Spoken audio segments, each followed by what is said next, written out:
Report out there indicates that no playoff contending teams are interested in D'Angelo Russell. The Wizards will have to make a decision about that, and honestly, I'm not surprised this is the case.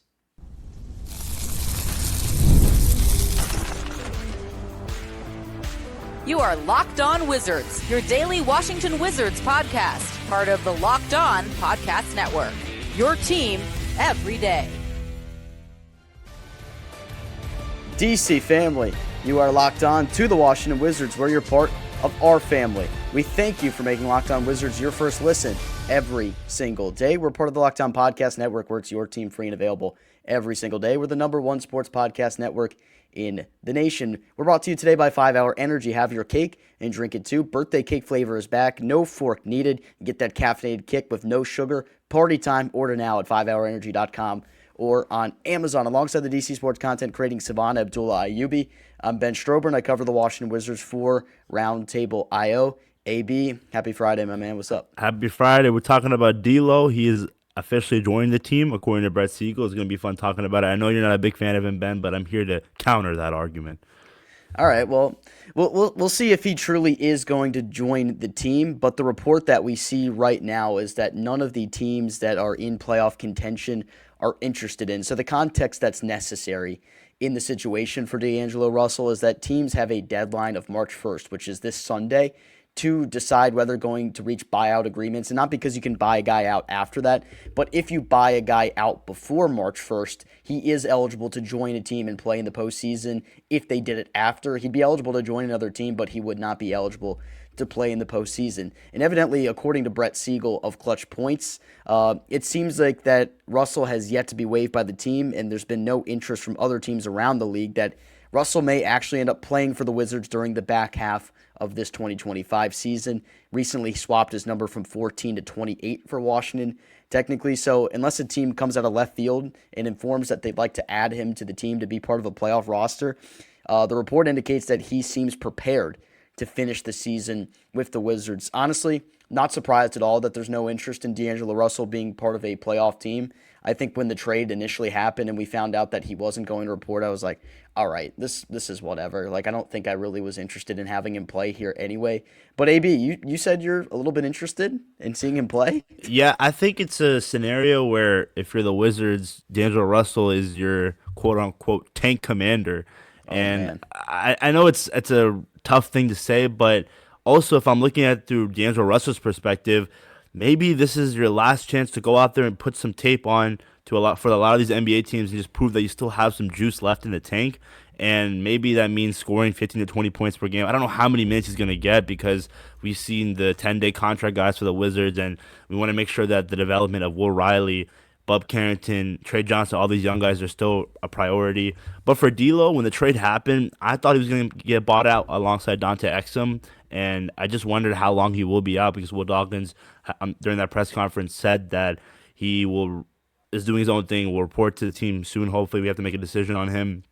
And now that we got this report from Brett, I think this could be a scenario where he helps you lose games because we all know D'Lo's tendency for his shot selection is just insane, Ben. I mean, it's a 2-on-1, 3-on-2, and he's pulling up from 40 feet. And if you're a Wizards fan, I know that the stigma of D'Lo of how he's this guy who not many people like, quote-unquote locker room cancer. But at the end of the day, you're just trying to get to the finish line at the end of this season, Ben, and D'Lo is going to help you lose games, essentially. I mean, I don't disagree with that notion. Like, I think he wouldn't play very well because I don't think D'Angelo Russell is very good. And we saw that in Dallas this season. I know the Mavericks guys and everyone in Dallas tried to talk him up a little bit, like he was going to do something, like he was going to be able to help lead their guard room. But that obviously did not work out, and it was not a situation where he was going to succeed in Dallas. But at the end of the day, like, who outside of Cooper Flagg succeeded in Dallas this year? Like, nobody was set up to succeed in Dallas right now. So it's pretty unsurprising, but like, I just feel like we know what this guy is, a player. We know he's not part of the future. He has a $6 million player option as well this year. So, like, I don't know. Like, does that mean necessarily, like, if he reports to the team and plays with the Wizards for the rest of the season, and then he picks up his player option, can the team just waive him? I don't even fully understand if that's, like, the possibility. But you obviously don't plan on him being part of your rotation next year. Like, you don't have him being part of any type of long-term plan that you have here. So honestly, like I'm good off it if I'm going to be honest with you, AB. But I don't know, like you can give me the glass half full, like with the tank commander stuff. But like, do you think he could do anything that would help some of these players develop? Is there anything that I could look to? Yeah, I don't think I can be glass half full for that. It's just Oh if he's man. out there playing, it's gonna seem like it's 1-on-5 because obviously he knows that he's not gonna be here long term. So what's the point of being that vet for these young guys? So I kind of understand both sides where you still want to see the young guys ball out. You don't want to see D'Lo go out there, but again, if D'Lo's out there, you're probably gonna be a better chance of losing a majority of games. And the goal is to finish bottom four, maybe get that third spot. I know you're battling with Brooklyn. At the end of the day, D'Angelo Russell, for what he is right now, I think just kind of understands that he's on his last leg when it comes to his NBA career and where to go from here. I mean, it is what it is, Ben. Yeah, I mean, it's been a weird career for Russell, to be honest. I remember back in, what was that, 2014, his freshman season at Ohio State, where he won Freshman of the Year in the Big Ten. I remember he was going back and forth who'd win the award between him and Melo Trimble. I wanted Melo Trimble to win as a Maryland guy. Russell ended up winning it, and then his career didn't really pan out. You had Nets fans that said he was a franchise player at one point. I think that was something that The Nets ice fans in the tried to veins. talk themselves into. Yeah, man, like what a weird career it's been for D'Angelo Russell. Like, and not even necessarily like a knock on him, but I'm just not really interested in seeing the guy play. And it's so weird, like how we see the minutes being distributed right now. And we know that the Wizards are calculated. Like, I don't think it's a mistake every night how you see the rotation changing. I think the front office gives initiative and gives direction for what they want to see on given nights. Because why does Jaden Hardy randomly just not check in for certain games? And it's kind of funny, AB, because remember, Nick and Isaac told us like we wanted to get the file on Jane Hardy. They said if your team is up or down by 30, he's going to drop like 20 points. That is a fact, and he kind of has lived up to that name. I am still interested in seeing like what more they have in the tank out of Jaden Hardy because I do like his ability to shoot from the outside. But it is funny that we've seen that happen. So I don't need to see Russell play on this team. I'd rather just see Will Riley get all of the minutes he can right here. I'd rather just see the guys we have in the building continue to play this thing out. That's just my outlook on it. Yeah, and I completely understand it from that point of view because I want to see Will Riley develop. I want to see Tre Johnson develop. You've seen flashes from game one to game whatever we're on right now. There really isn't out that many positives when it comes to playing D'Lo outside of tanking, helping your tankathon. But again, it's not anything that I'm too harped on as a Wizards fan. It's just it is what it is. He's not going to be on this roster next year, and hopefully next year with year three of Sarr, George, and Bub, and year two of Trey and Will, and hopefully a lottery pick and the vets that you have acquired, that this team is going to look a lot different. Yeah, and honestly, if you just think about the trade, Dallas throws D'Angelo Russell in that deal because they just want to dump him. Washington had no interest in. I guess there probably was interest in Hardy because he's a 23-year-old guy, but obviously there was no interest in Exum. He got waived, and there was definitely no interest in D'Angelo Russell. The fact that he was in a situation where he didn't even report, like clearly he didn't want to play here, was the bottom line of the situation. And I don't think Dawkins and Winger particularly cared. They were kind of like, yeah, that's cool. Let's talk it out down the road. Let's figure something out. Maybe you can go play somewhere else because we're fine if you don't play for us. And that's the situation that has evolved here. So I know like the reporting here, like Brett is a guy that is extremely plugged in the situation, but I don't know if I'm buying that he's actually going to play here. I don't buy the report saying that nobody's been interested in him, but I'm still not really buying that he's actually going to play a game for the Wizards. I don't know. Do you think because he's reporting it this way, AB, that he's definitely going to play? Yeah, I want, and like you mentioned, Brett is very credible. I want to say that it's not true because, again, I don't really want to see D'Lo out there. But, man, I could see it happening. I wonder, Ben, the minute distribution that he'll get. Because I genuinely think this is his last chance, Ben, at going out there and prove that he's not a Jag or he's more than a Jag, I guess. I don't know how to describe it. Like where D'Lo is at right now in his NBA career, a guy that could maybe give you 10 to 12 points off the bench. And I know Dallas fans were hyping him up, but at the end of the day, for the Wizards, it's all about the youth movement, and D'Lo is just on the outside looking in. Yeah, that's the bottom line with the conversation. All right, enough of D'Angelo Russell. Will he play? Will he not? I don't really care at this point. I'd rather not see him play, but there's more important things we talk about. We got updates on Tre Young and Alex Sarr. We'll tell you those when we come back.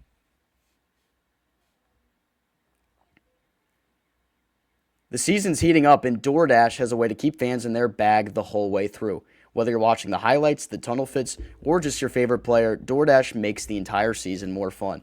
Every player has their bag, and with DoorDash, fans have one too. DoorDash keeps your snacks stocked, your gear fresh, and your watch party vibes absolutely on point. There are nights when your team stresses you out. Let DoorDash become your post-game therapy. Sometimes you just need dessert right at that moment. Those late-night interviews hit, and suddenly you need chips at midnight. DoorDash is built exactly for moments like that. From tip-off to overtime, stay in your bag and order on DoorDash. Get snacks, drinks, gear, whatever gets you through the season, especially when you're in tank mode like the Wizards, delivered right to your door. DoorDash, in your bag all season long.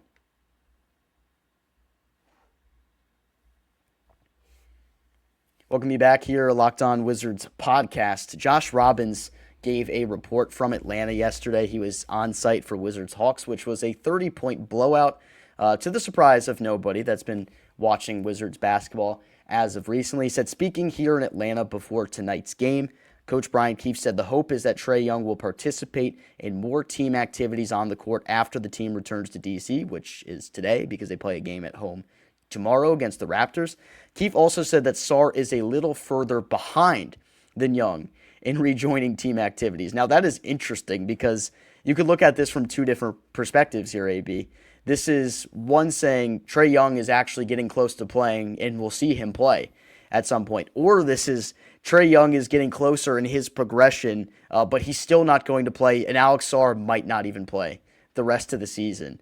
And I don't know if this is just a situation where the Wizards are just saying that Young is still working back right now, but the fact that they're saying Sarr is further behind in rejoining team activities and like getting back on the court than Tre Young, I don't know what to make of that in this situation. To me, I'm hoping it's a situation where you actually see Young play in a couple of games and then you get Sarr back as well, but I think a lot of people would probably disagree with me on that. I don't think they want to see Young or Sarr play the rest of the season. I don't know. What's your stance on it though, AB? Yeah, it's very interesting, that report. I seen enough from Alex Sarr this season where I know he took that jump, and I just want to see him get ready for year 3 when he's competing with a healthy and really good Wizards squad.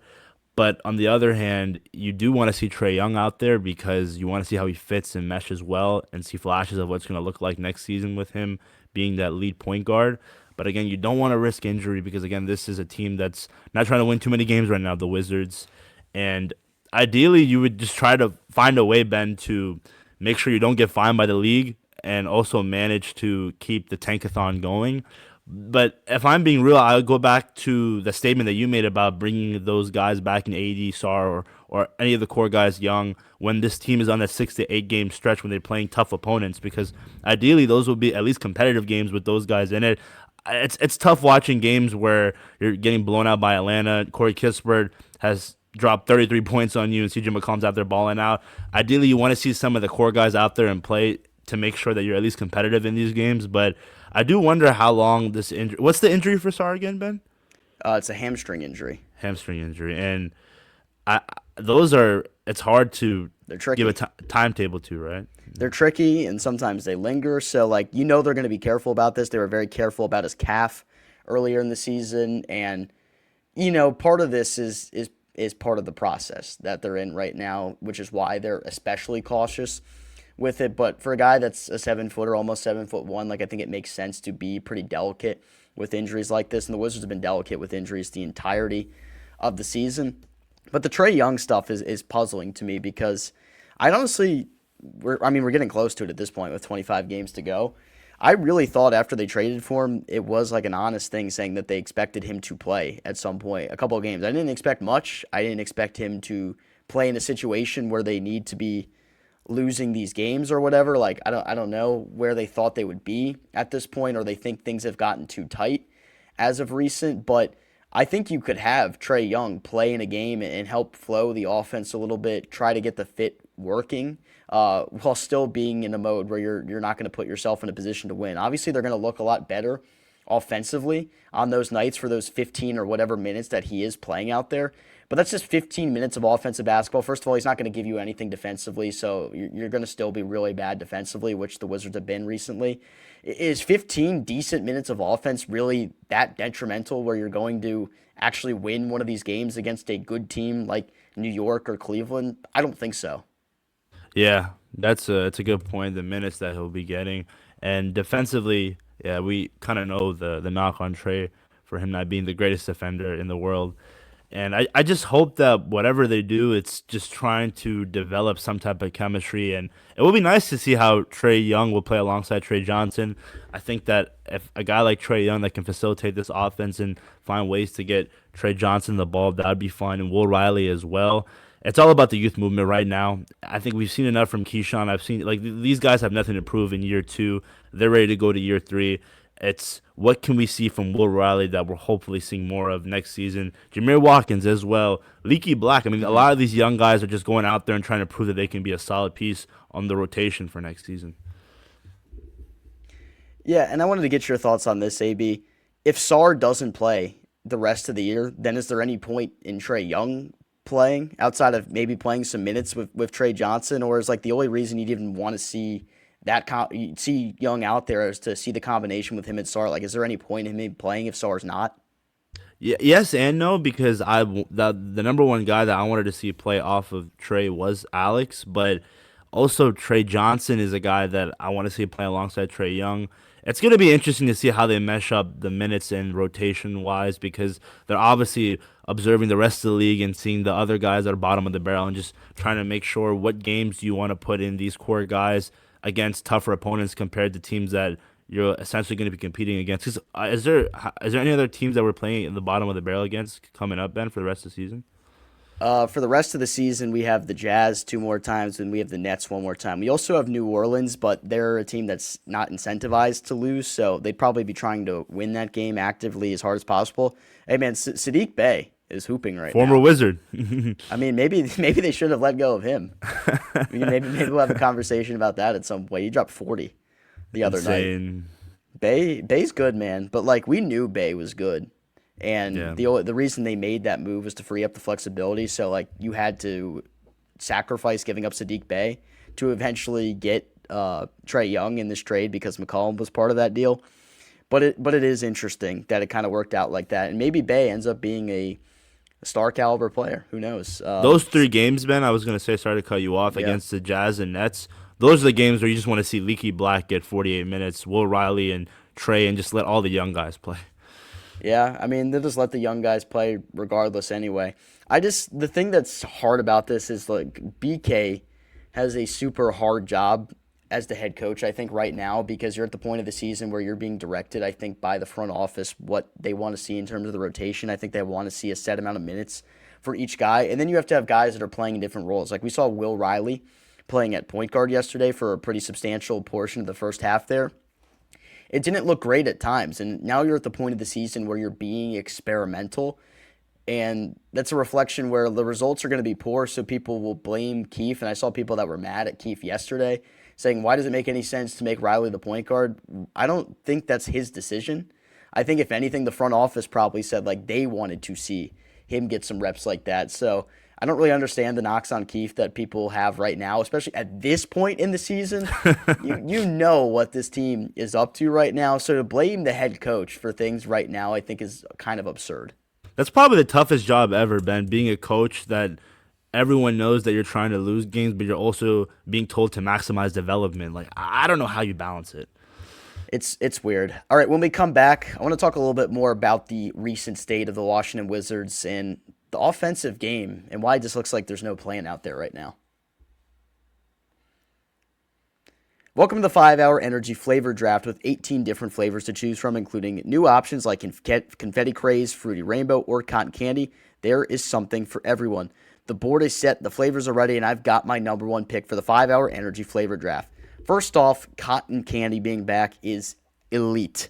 If I'm drafting flavors, though, my top pick has to be fruity rainbow. It's bright, sweet, and it doesn't have that heavy aftertaste. Confetti craze is amazing too, but fruity rainbow, is my number one overall. My sleeper pick, though, would still be Cotton Candy. That one is so elite. I'm stocking up on it nonstop right now. It's still a top contender for me. 5-hour energy shots give you a boost with zero sugar. They have a lot of upcoming flavor innovations planned. Hopefully, blue raspberry will be part of the plan. That is my favorite. Find your new favorite flavor of 5-hour energy shots available online at 5hourenergy.com or on Amazon.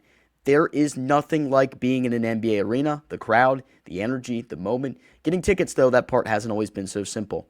That's why Game Time has become the go-to app for scoring tickets fast without the hassle, and it puts the advantage back where it belongs, with the fans. I pulled up the Game Time app and I picked an upcoming NBA game and had tickets locked and loaded within minutes. I love seeing all of the prices up front, no surprise fees at checkout. Being able to see the view from the seat before buying makes the decision so easy. Those zone deals they provide where you stand out, you choose the section, and Game Time will pick the seats and you save the most money. Great last-minute options become available too. NBA tickets show up at solid prices right before tip-off. Everything feels quick, intuitive, and stress-free from start to finish. Take the guesswork out of buying NBA tickets with Game Time. Download the Game Time app, create an account, and use code LOCKEDON for $20 off your first purchase. That's code LOCKEDON for $20 off. Download the Game Time app today, and remember, it's gametime.co, not .com. AB, I was saying it yesterday that these games get harder and harder to watch every single time as we get down the stretch here. And to me, like, it's not even just the poor defense, because the defense has been really bad all season long. There's just not much of a plan offensively every single night. They're turning the ball over, I think, more recently than we had seen in previous weeks, and it just looks a lot worse. It's a lot clankier than it was, and the main reason for that is you don't have a pure lead distributor out there, and you have a couple of different options and things that you're experimenting with right now. But the offense just hasn't been able to initiate the same way, and not having Sarr out there obviously is so huge for what you look like offensively. If anyone wanted to see the value that Sarr provides for you offensively this year, you see it right now with him not on the floor. Yeah, I can't lie. The beginnings of the games against Atlanta recently, we look like chickens with our head cut off. We just don't know what we're doing out there. And again, you can point to the fact that you don't have a distributor, a guy that can control this offense. And it's a tough, it's tough to, as a Wizards fan, trying to watch what's happening, because you're also trying to see progressive development from a lot of these young guys. But if you're seeing the way that you start off games very, very flat, it's hard to be optimistic. But at the end of the day, you're just trying to see who can make the best out of the situation that they're dealt with. And Alex Sarr just goes to show that offensively and defensively, he's so vital for this team, and he's going to be a big piece for this team for years to come. And I'm excited about that. The main takeaway of this season, outside of seeing the development of Tre Johnson, is that Alex Sarr took that sophomore jump that so many people were being skeptical about, that he himself put words into actions, and I'm excited for it. Keyshawn George, I know someone brought it up on Twitter that he's been having a rough month. And again, it makes sense, because look at the players and the situation that he's dealt with currently compared to when he started the season, had that breakout game against Dallas in Game 2. So if you're a Wizards fan right now, it's okay to be a little concerned, but at the end of the day, you just have to realize that it's all part of the mission and that we're getting closer to that finish line. Yeah, and back to your points about Sarr, that's been the biggest revelation of the entire season. You hit on that pick. Alex Sarr, he's going to be an amazing player for this organization for years to come, and that means so much. If you have a guy that can play at an all-star level, and if you just could compare the numbers from year number 2 of Alex Sarr to Evan Mobley, they're very, very similar. And I think Sarr is projecting to have a similar type of career. And we know how valuable he is as a player to that Cleveland organization, top 4 in the East right now. That is a massive step forward that you've seen. And it's not to say the guys that you have out there, I think Tristan Vucevic has done a nice job for this team offensively this year. You've had a couple of these bursts in recent weeks where he basically scores as many points as minutes he does play right now. But we know the plan with Sarr in AD and whatever is next to come with the draft, whether you get a guy like Boozer or not, like those are the main guys you are focused on as your starting caliber players you're going to have. You're going to have really nice depth pieces, though, in Vucevic, and then whoever else you add to the mix here. Maybe they go out in free agency and add another big, so you could have a backup for the 4 and the 5 next season. But right now, when you don't have that pick-and-roll game working with Alex Sarr offensively, like that was where Bub, I think, looked the best running at the pure point, which he's been playing a lot of as of recent, was when you have Sarr out there initiating the offense through the pick and roll. Sarr has been so good at operating out of the short roll, whether it's passing, getting to the basket, finding an opportunity to pop out there and get his outside shot. I think that type of basketball from Sarr has been massive, and I can't wait to see it with Tre Young. It doesn't look like we're going to see it this year at this point, but we'll have to see. I don't know if we're going to see Sarr get shut down for the entirety of the rest of the season, but you're good on seeing him for the rest of the year? You're done with it? I don't think I mean, what does he have to prove, Ben? He's taking that jump. Ideally, I would have loved to see a Tre Young lob to Alex Sarr, but I just don't think it's happening.